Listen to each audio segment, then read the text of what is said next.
dear listener, and welcome to Season 3 of the Arms Control Poseur podcast, a podcast by the International Institute for Strategic Studies and funded by the European Union Non-Proliferation and Disarmament Consortium.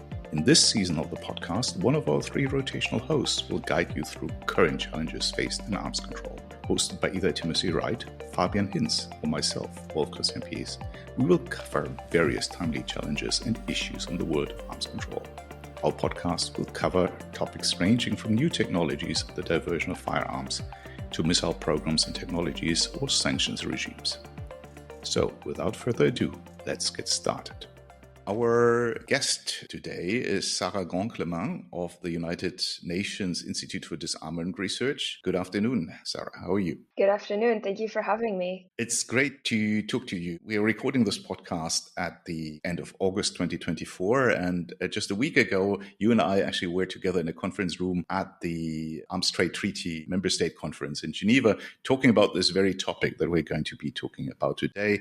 And our topic is what new technologies can be used to counter the diversion of small arms and light weapons. This is really a new line of research. And my first question to you, Sarah, would be, what really got you interested in looking at technologies to counter proliferation? Thanks for the question. I mean, a lot of the time when people discuss technologies, it's often with a very negative outlook. So what are the challenges that technology brings to international peace and security? And that's a very valid area of investigation. But at the same time, technology does help us in our day-to-day to achieve many things that we couldn't have achieved in the past. So it's quite interesting to also look at whether technology holds any benefits to help us achieve sustainable peace, help with arms control issues, and really kind of explore some of the benefits that it could bring, as well as also taking into account the challenges. That's really interesting that you try to look at the more positive effects of technology in the arms control world. Of course, your focus is on technologies helping with counter-proliferation efforts. Could you maybe say a little bit about the scale of proliferation? And by proliferation, basically, we mean weapons ending up with individuals and parties where they don't belong. Do you have any numbers for our listeners or,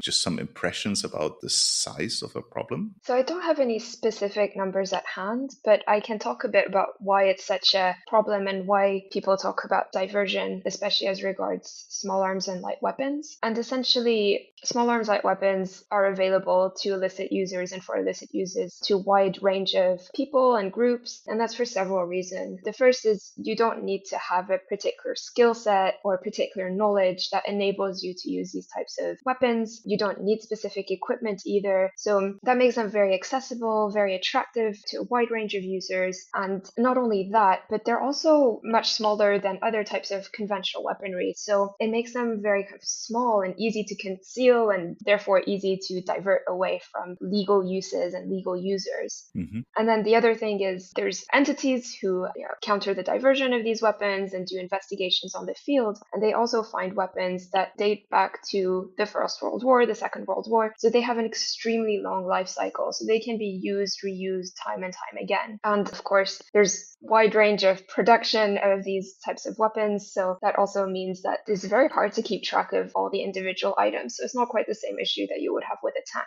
for example, or an aircraft. So the focus of your research really was on small arms and light weapons. Maybe for our listeners, what is the definition of that? What weapons fall into that category? That's a good question. There are some set definitions of what falls within those, but essentially it's any weapon that is portable by a person and that can expel or launch a shot, bullet, or projectile. So hopefully that kind of encompasses kind of a broad range of things. So then we divide them between small arms and light weapons. So small arms are generally weapons designed for individual use that can include revolvers, self-loading pistols, rifles, assault rifles, light machine guns, and then you have light weapons. So here you probably need 2 or 3 people to use them, and that can include heavy machine guns, mounted grenade launchers, portable anti-tank guns, and the like. So yeah, it's a very wide range of different weapons can fall into this category. And what does diversion look like usually? You said already that one of the issues with small arms and light weapons is that they're relatively easily portable, can be concealed more easily than larger weapon systems. But I mean, I recall reading somewhere that all illegal weapons started their life as a legal weapon at some stage, or virtually all of them. Could you tell us a little bit about the pathways of diversions? I mean, how do they end up in the hands of criminal groups or non-state armed movements? Sure. So I think that there's different risks and methods of diversion. So I would say actually that you're correct when you say that for the large part, a lot of them start as a legal weapon. But then we also have the issue of craft-produced weapons. So these are weapons which will be produced outside of industrial manufacturing and generally would not be legal. So you have some very traditional methods of producing these weapons. And indeed, in some cultures, it's more of a kind of cultural aspect, the production of these weapons. But then you have obviously the criminal aspect of producing these weapons to evade the legal pathways. And new technologies in that domain would include 3D printing. But then moving already produced weapon from the licit space to the illicit space, it's very wide ranging. And there's this framework, which is called the diversion analysis framework, which was developed by 3 entities, UNIDIR being one of them. And essentially it aims to showcase the wide range of ways and also points at which a weapon could be diverted. So anywhere along their life cycle is essentially the answer. So what I mean by a life cycle is after a weapon is produced, generally it'll be exported or might go through internal kind of processes, but essentially there's a transfer of a weapon moving from the producer or the owner to another owner. So that would include transport, import, transit if it's internal. Then a weapon would be stockpiled, kept somewhere before it's used. Then it would be used and then it would be destroyed. And at each of these points in time, essentially diversion can occur and can occur in different ways. Now, let's move to the heart of your research. So if your point of departure is that weapons can be diverted at any point of the life cycle, so from production to storage to transit to transfers, how can technologies help with stopping that diversion? So through our research, we found that technologies could help, but the answer is a lot more complex than that, so I can try and break it down for you. So of course, it's important to look at, can technologies offer any benefits? But before we ask that question, I think the first question is, why do we want to use technology, or what is the issue that we're addressing? Because sometimes technology can seem it's attractive. People think, oh, this can solve all of my problems. But that shouldn't be the starting point. The starting point shouldn't essentially be, let's use technology. The starting point should be to identify what are the issues that the current processes and the current mechanisms in place cannot help me to address, and what are the risks that I need to kind of address or kind of work to make them not risk. Yeah. But essentially, so the first step is really trying to be specific about what we need to address. And as I mentioned, there's different risks between and different methods of diversion and different points of diversion. So the technology will need to be chosen to fit the particular issue that needs to be addressed. And also, not all technology can be applied at every point of the life cycle or to address every type of risk. So, for example, diversion can come in many ways, shapes, or forms. And we particularly were interested in whether you want to prevent diversion. Of course, that is the goal. So you want to stop it from occurring, but sometimes that's not possible. So sometimes you want to detect if it's occurring. And maybe you haven't been able to either prevent or detect it, in which case you want to identify instances of diversion to prevent it from reoccurring. So there's different elements of kind of countering diversion. And so we were interested in understanding what technologies might be better suited, or if technologies are better suited for these different elements, either detecting or preventing or identifying instances of diversion. What did you find? I mean, can you give us maybe some examples of technologies that could be used in this context? For sure, yeah. There are so many different types of technologies, and we actually looked at what's actually happening in the civilian commercial sector to understand, because they're very much ahead of the curve in some respects, especially with regards to sensitive civilian items, medicine, but also just the food supply chain. They have already embedded certain types of technologies. So we look to them as what are they using and what could work there, and what are the lessons learned of how they adopted these technologies. And so we brought those lessons learned over to the arms control field. And what I would say is there's many types of technologies, and not all of them fulfill the same role. So some of them can be applied to individual items,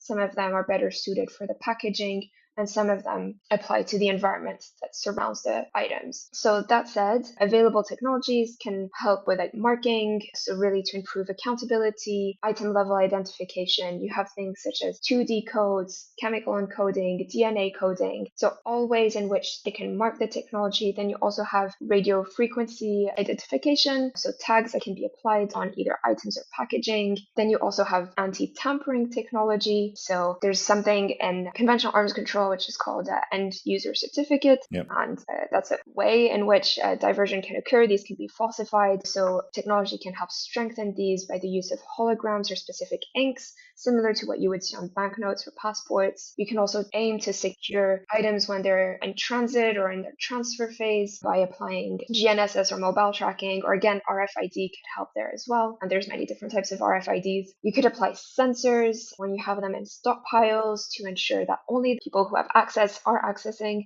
or should be accessing these stockpiles. And then you can apply kind of more digital technologies, so Internet of Things, to help you censor, to feed in data, and you can also then take action on that data. You could apply DLT. A common type of DLT is blockchain. People probably recognize the word blockchain due to the kind of currency component, but that's actually just a way to safely store information in a way that's cannot be tampered with. So that could also help with this whole transparency of the supply chain. And then there's a lot of data happening. There's a lot of data being collected and being used. So then you could apply different kind of artificial intelligence methods, such as big data analysis or computer vision, to help process this data and to help the people working within the supply chains or life cycle of a weapon. That said, this is a laundry list of technologies, and some of them may be better suited for some aspects of countering diversion as opposed to others. And importantly, I've talked really specifically about the technologies, but we need to think also about kind of the non-technological aspects of applying this. Are the structures in place? Are the people trained to use these technologies? But equally, do we also have kind of the enabling infrastructure? So if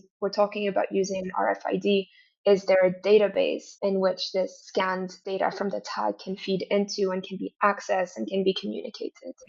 So it's not a simple answer, unfortunately. I think you're sort of leading already to my next question. I mean, so we have all these technologies out there, and of course in your report, which we will put a link into the show notes for, you describe them in a bit more detail for our listeners to have a look if they're interested in the specifics of the technologies. But to what extent are they actually being employed at the moment for counter-diversion strategies? Because you said that in other commercial fields, some of these technologies are already quite common, but I mean, in the area of arms, do you have any examples quite yet where this is being used? It's quite ad hoc to date. So there are some examples where this technology has been applied, but part of the reason why we wanted to undertake this study is because there is a lot of discussion about how technology could be used, but there's not a lot of knowledge about either the technology or how it could be applied, but also not a lot of subsequent application of the technologies. Indeed, barriers to the application of the technology can sometimes seem unsurmountable, especially if you don't know what it is we're talking about and given the breadth of the technologies available. So there are some instances where there's interest and specific technological solutions have been developed, such as improved databases to understand weapon stockpiles, or improving of communications through digital means,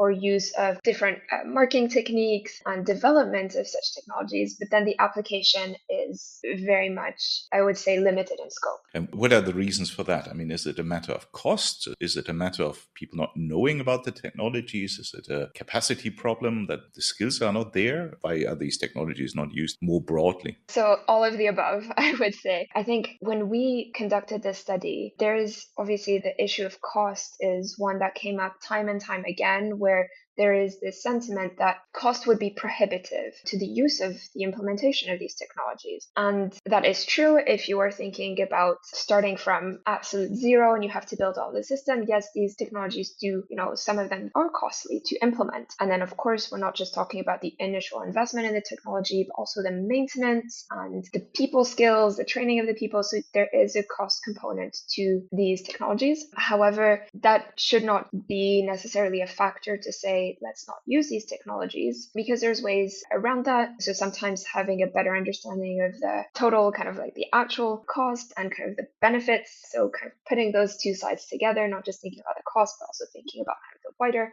system, maybe seeking to contribute, like to adopt technologies with other actors to offset potentially high costs by cost sharing essentially with other interested actors. So there's ways around this. And especially as technology develops and becomes more mainstream, especially if it's already been adopted in other sectors, it can help reduce costs as well. But then there's a lot of other challenges that different stakeholders have brought up. And I think an interesting one to also highlight is certain technologies can lead to national security concerns around their use, because there are fears that it could trigger an explosion in a stockpile, or they could upend the privacy or the security that you want of knowledge around where different weapons are stored or used. But again, there are ways to overcome these issues. So they are obstacles that need to be acknowledged, and there are obstacles that need to be overcome, but they are surmountable. That's very interesting. One question that came to my mind while listening to you is, of course, the point of departure for all of these technologies is that diversion is happening against the will of the party holding the weapons, right? So basically, we're talking about cases of theft from stockpiles, corruption in stockpiles, theft while in transit, basically illegal activities. Now, it seems to me that there is one element of proliferation that is different, right? You have state parties supplying weapons to non-state groups or to other states who are engaged in conflict. Presumably, none of these technologies are going to help you in that case, right? Because, I mean, the manufacturer would need to have an interest. So I'm thinking about cases like groups in Iran supplying weapons to the Houthis. They're not going to use fancy marking technologies to make the work of the sanctions enforcement agencies easier. So we're really talking about criminal activities. Do you think there are any technologies that could help us with state supplies that come up at all? Is there somehow a way to use artificial intelligence to tracing supplies to armed groups? I think that's a really excellent question. And I think this is the perfect example to showcase the limitations of technology. And indeed, technology is not a panacea. So it means that it cannot address all of the issues of diversion. And that's why it should work hand in hand with non-technological measures. You mentioned sanctions, absolutely. And then the existing agreements and frameworks at the international level as well. We mentioned Arms Trade Treaty earlier. So technology is definitely not going to bring the solution to all of the problems, and especially not on its own. It's a complement to other existing measures. And indeed, there was a discussion amongst experts over the course of our research about the ability to counter intentional diversion. And it's true that technology can't necessarily help to prevent those seeking to intentionally divert items. However, certain technologies can make things a bit more difficult, working alongside the other measures, as I mentioned. So implementing more robust document authentication, also trying to identify or using AI to help identify anomalies in usual patterns. Those are ways in which it can be used, but absolutely technology cannot answer every problem in the world, unfortunately. It's true. Moving back to countering the diversion by criminal actors, all the things we've talked about, theft from stockpiles, theft while in transit. How do you see the scope of convincing more companies, more governments to pick up this technology? I mean, I remember, that probably shows how old I am, when we were talking about the Program of Action on Small Arms and Light Weapons more than 20 years ago, when the UN started to deal with small arms and light weapons as a arms control challenge. One of the first initiatives back then was to ensure that all weapons are marked, which seems to be very, very obvious, obviously, to us today, right? I mean, if you want to trace the chain of custody of a weapon, you need to uniquely identify that, right? And I think 20 years ago, there was a big policy push to ensure that all weapons are marked in a universal way, that country of production, year of production, and a unique serial number, and certain other marks. And that was quite a process. And at least initially, also a lot of money and effort went into marking existing stockpiles. Do you see any scope for something similar with some of these new technologies? Do you think there might be an opportunity to get that into the frameworks of these international agreements? Because how else would you encourage states to adopt them? So there's the whole question of sort of enlightened self-interest, right? Of course, they should understand that's in their best interest of doing so. But given the cost implications and all the other aspects you talked about, do you think there's maybe need for regulation? That's a very interesting question. I would say, and also taking the example that you've taken of the POA, In the latest outcome document of the fourth review conference, the member states set up open-ended technical working group or expert technical working group. This working group is essentially examining the challenges posed by new technologies, but it also has a mention of also examining kind of the benefits that technologies could bring, and to kind of the counter diversion being one of them, but other aspects as well. So I think there is slowly a move and a recognition that we should also be talking about the benefits that technologies could bring. However, I think it might be a bit premature to talk about putting this in such a formalized way in any agreements for several reasons. First, I think there's a need to do more capacity building and increasing the knowledge on the technologies themselves, what types of technologies exist, what can they do, what can they offer.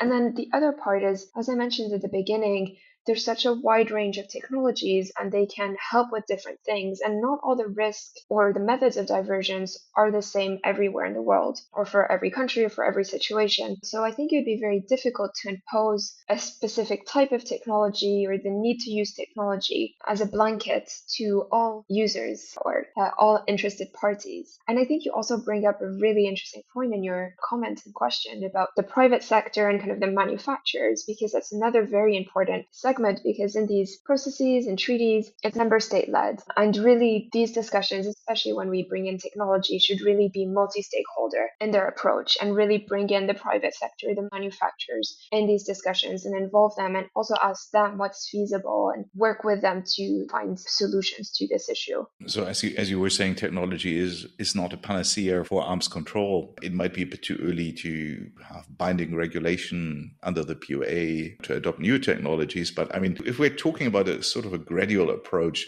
out of the technologies you've been looking at, which ones do you think are closest to be adopted by a wide range of states or manufacturers? Because I mean, you really, in your reports, you look at everything from relatively simple holograms to the Internet of Things and artificial intelligence. And a lot of my work in the previous 10 years or so was in Africa, places like Nigeria and South Sudan, and we're far away from the Internet of Things in a stockpile depot somewhere in Juba, right? So, I mean, where do we start? I mean, what technologies do you think will become more prominent globally? That's a really interesting question, and absolutely agree that the community as a whole, there's wide variety in terms of where everyone is at, in terms of knowledge of the technology and adoption of the technology, but also that infrastructure surrounding the technology. I think that's also why it's very difficult to impose anything on anyone at this stage. So it's interesting because we actually, in our study, we actually tried to understand what technologies might have the greatest impact and the lowest barriers to try to map them essentially. And what came across as highest impact and lowest barriers were technologies such as document authentication and 2D codes.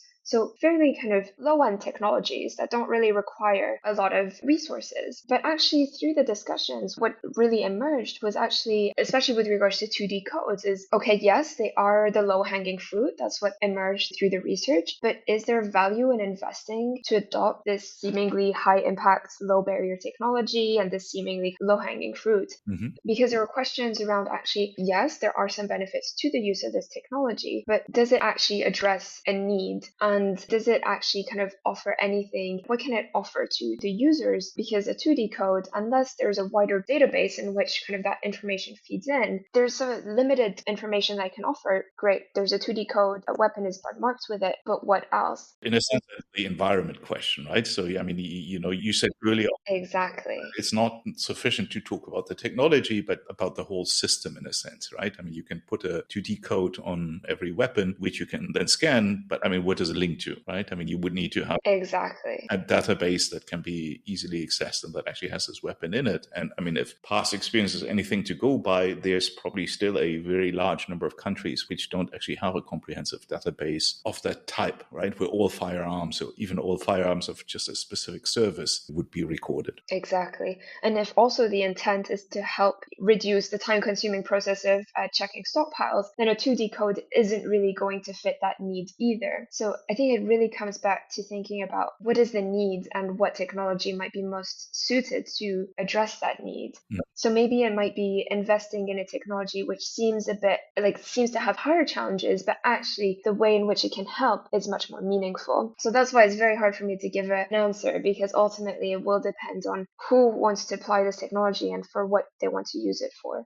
Is it to help with stockpile management? Is it to improve security of transfers and so on? Brilliant. Thank you very much, Sarah. Before I let you go, let me ask you what's next. Your project has already been looking into technologies. I think you've just published a second report, which again, we will put in the show notes. Is there a next phase? Where are you going with this research project? So we definitely want to keep building on this. And I think really we want to keep expanding the knowledge base and do some capacity building on the different technologies and how they might be applied. So that's definitely one angle. But in light of the newly minted global ammunition framework, it might also be interesting to examine the use of technologies to help counter ammunition diversion. Mm-hmm. So that might be next on the agenda, but we'll definitely keep undertaking research on this area more generally. All right. That's fascinating. Thank you so much, Sarah, for your time this afternoon and for telling us about results of your work. I wish you best of luck with the next phase of your project and hope we get a chance to talk again soon. Thank you very much for having me.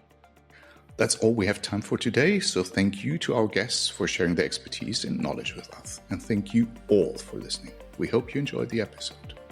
For more information, visit the IISS website, and as always, be sure to follow the IISS on X and LinkedIn, where our analysts will be sharing their insights and quick takes.